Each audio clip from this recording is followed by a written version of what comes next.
I was born and raised in Hong Kong. I was raised religious with religions, plural.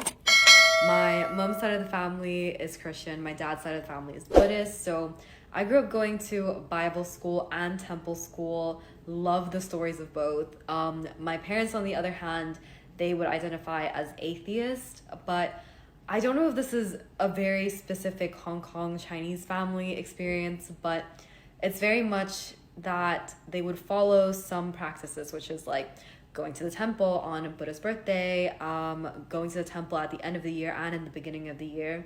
The end to sort of say thanks for everything they had asked for in the previous year and everything that's happened in the previous year. So it's little practices, but they would still identify as atheists. But I personally definitely didn't identify with either religions. I had this idea that I wanted to live the YOLO lifestyle and I just wouldn't be able to with practicing any religion. But I met a really good friend of mine and she's still my best friend today, and she gave me her translated version of the Quran back in business school. So she did this Islamic lit class when she was an undergrad. I was a lit major in undergrad, so we sort of bonded over that.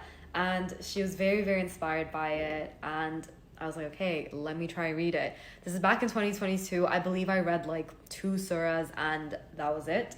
But I think there was this one moment that was really the catalyst to all of this, or to my journey.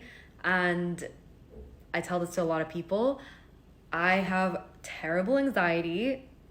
I went to therapy for a very long time. And this is not to knock therapy. I love therapy. It is great.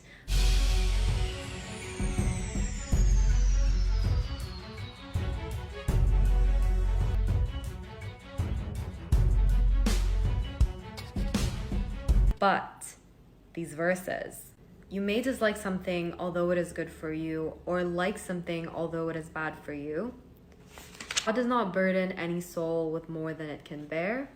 These two gave me a lot of comfort, but going back to me wanting to live that YOLO life, I hope I don't sound millennial saying this. I am Gen Z, I promise. But you know what I mean. I had that idea that it's like, okay, if I follow religion, it's that I will reap the benefits after. But no, listen. This is in the 10th surah.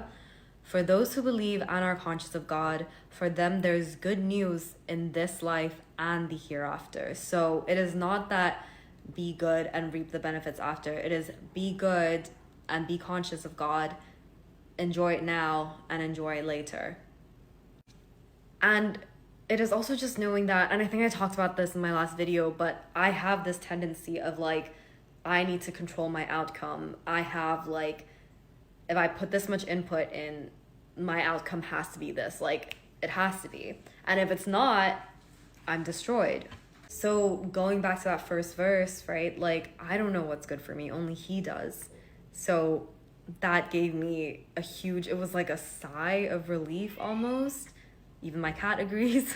So that is my story. I know people are also gonna ask about like a revert anniversary / birthday. I don't think I have one because I honestly just started reading out of curiosity, praying out of curiosity, and you do the shahada when you pray. So in my mind, I am Muslim, I've reverted. So I feel like it is personally my relationship with God.